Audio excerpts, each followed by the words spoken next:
अस्सलामुअलैकुम नाज़रीन, आप देख रहे हैं SMQ न्यूज़ और मैं हूं हाफ़िज़ अब्दुल हकीम। हमारे साथ मौजूद है जमात कादिया महमूदिया के डॉक्टर हसन रज़ा कादरी महमूदी, जिनका ताल्लुक़ बदीन से है। नाज़रीन, ये वो शख्स है जो हर साल क़िबला हुज़ूर बाबा साईं के हुक्म से यहाँ पे सबील चलाते हैं। हम इनसे बातचीत करेंगे कि आप आस्ताना आलिया सतियानी शरीफ में कब आए और पहली मुलाकात बाबा साईं से कब हुई, और ये जो सबील चला रहे हैं इसके बारे में हम कुछ सवालात करेंगे। अस्सलाम वालेकुम सर। वालेकुम अस्सलाम। सर हमें ये बताइए कि सबसे पहले आपको बाबा साईं के बारे में कैसे पता चला और बाबा साईं से पहली मुलाकात कब हुई आप? बिस्मिल्लाहिर्रहमानिर्रहीम।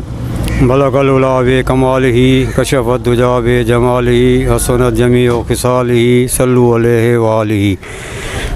बिस्मिल्लाहिर्रहमानिर्रहीम। मेरी साईं से जो मुलाकात हुई वो एक इत्फाक़िया हुई। ये 98 की बात है। मैं सियासत में थोड़ा सरगर्म था। इमरान खान की पार्टी नहीं बनी थी और उसमें मैं पूरी सिंध में जनरल सेक्रेटरी काम कर रहा था। तो रात को 2 बजे मेरी गाड़ी ख़राब हुई दीवान शुगर मिल के पास। तो वहाँ पर 2 बजे कोई हमें बनाने के लिए और लेने के लिए भी कोई खड़ा नहीं हो रहा था। तो एक बड़ी गाड़ी में मरहूम अब्दुर्रहमान साहब जो GM थे दीवान के, और साईं के साथ पीछे खलीफे थे। साईं खामोश पढ़ रहे थे। माशाल्लाह जो लाइट जली अंदर गाड़ी की, तो उस टाइम पे साईं का माशाल्लाह नूरानी चेहरा था 98 में। वो हमने झलक देखी। फिर साईं हमसे मुसाफे हुए, हमें दावत दी कि आप मेरे गांव चलें। उस टाइम पे साईं का गांव में लाइट नहीं थी, वो छोटी मस्जिद होती थी। और फिर हमारे आने जाने का एक सबब बना।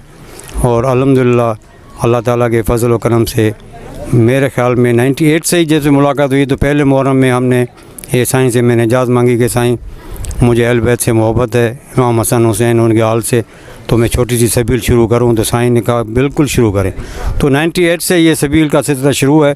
और अब मुझे तो सिर्फ मैं खड़ा रहता हूं, और मुझे ये पता नहीं कि मखलूक कहाँ से आती है और ये पानी शरबत दूध कहाँ से आता है और किस तरह चलता है, ये हमारे बस की बात नहीं है। ये तो अल्लाह के कोई फ़रिश्ते हैं जो आके इनको संभालते हैं। और मेरे ख़्याल में ये तादाद जो है 100 में से थी, 100 से भी कम होती होगी शायद। अब तो शायद हज़ारों से भी ये बढ़ गई है। और साईं के साथ हमें इतनी मोहब्बत है क्योंकि इनमें हमें मौला कायनात मौला अली मुश्किल कुशा उनके शहज़ादों की सूरत देखने में आती है, मदीने वाले साईं की शहज़ादों की।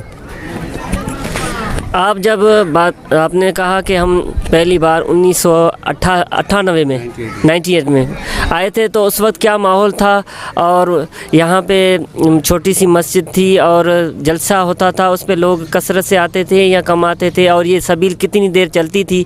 उस वक्त इंतज़ामात कैसे होते थे? जब साईं से हमारी मुलाकात हुई तो वो तो एक मुख्तसर थी, लेकिन मेरे एक दोस्त थे, प्यारे दोस्त थे, वो अब इस दुनिया में नहीं है। वो जियो के और जंग के नुमाइंदे थे। उनकी बेटी को कोई तकलीफ़ हो गई थी, तो हम रात फिर आए थे साईं से मिलने स्पेशली। छोटी मस्जिद थी, लालटेन जल रही थी और साईं ज़िक्र पाक कर चुके थे। और साईं मेहर अली शाह का ये कलाम पढ़ रहे थे, किथे मेहर अली किथे तेरी सना मुश्ताक अखियाँ किथे जा लड़े। और साईं रो रहे थे। हम भी आके बैठ गए, हम नए थे।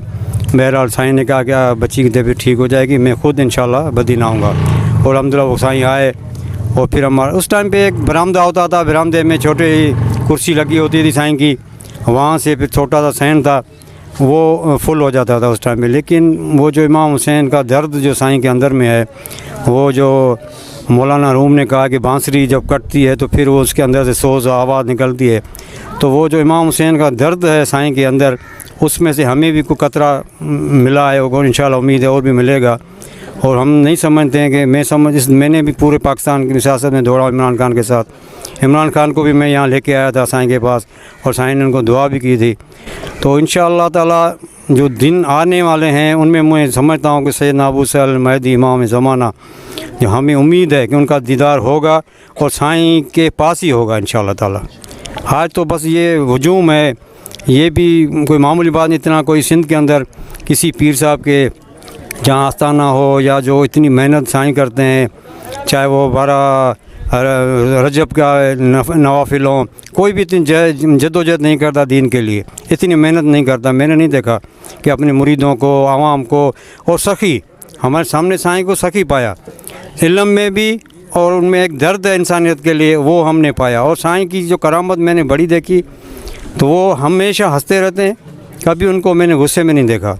और दूसरी बात, दिन सारी रात साईं जागते हैं, उनके साथ मेरी इतनी रफ़ाकत नहीं रही है। मैं ज़रा दूर रहता हूँ साईं के अदबन, लेकिन जो नज़दीक हैं साईं पूरी रात जागते हैं और दिन को भी लोग उनको सोने नहीं देते हैं, कब सोते हैं कब जागते हैं। तो ये कभी भी उनको मैंने वो ये जो एक इंसान थक जाता है, वो एक अंगड़ाई लेता आदमी है या कोई ऐसे, कभी भी नहीं। मैंने नेवर साईं को देखा कि साईं के चेहरे पे कोई थकन आई हो। तो ये करम है मेरे आका मदीने वाले का और मौला कायनात मौला अली मुश्किल कुशा का। जब हम शाम गए साईं के साथ, तो जो बाब सुगरा का बड़ा कब्रिस्तान है उसका एक पेश इमाम था, उसने साईं को जब पहली मुलाकात देखा तो साईं को अरबी में उसने कहा कि ये जो आपका चेहरा है वो मैं देखता हूँ, ये तो बिल्कुल सैयदना अब्दुल कादिर जीलानी की जो है जवानी की तस्वीर है। तो मैं समझता हूँ ये एक चेन है, कड़ी है, जो जाके उस पाक के ज़रिए और फिर 12 इमाम के ज़रिए और इमाम हसन हुसैन मौला कायनात मौला अली कुशा अम्मा सैयदा की ख़ास निगाह है मेरे पीर पे। ये बड़ी हमारे लिए बड़ी नेमत है। नाज़रीन, आपने सुना कि डॉक्टर मोहम्मद हसन रज़ा कादरी महमूदी का कहना था कि ये सबील जो शुरू हुई है वो 98 से शुरू हुई है और अब तक अल्हम्दुलिल्लाह जारी है। इनका कहना है कि ये जो सबील चल रही है सारी रात चलती है और इनका कहना है कि ये जो सामान यहाँ पे आता है कौन देता है, कहाँ से आता है, किसी को पता नहीं चलता, लेकिन जो यहाँ पे आ रहा है और ये चल रहा है, ये मेरा ये अकीदा है, हम यही समझते हैं जिनका उर्स है वही ये सारा इंतज़ाम करते होंगे। आपका बहुत बहुत शुक्रिया हमें तफसीलात से आगाह करने का। आपका भी बड़ा शुक्रिया, मैं आपका बहुत शुक्रगुज़ार हूँ जिन्हें आपने मुझे मौका दिया।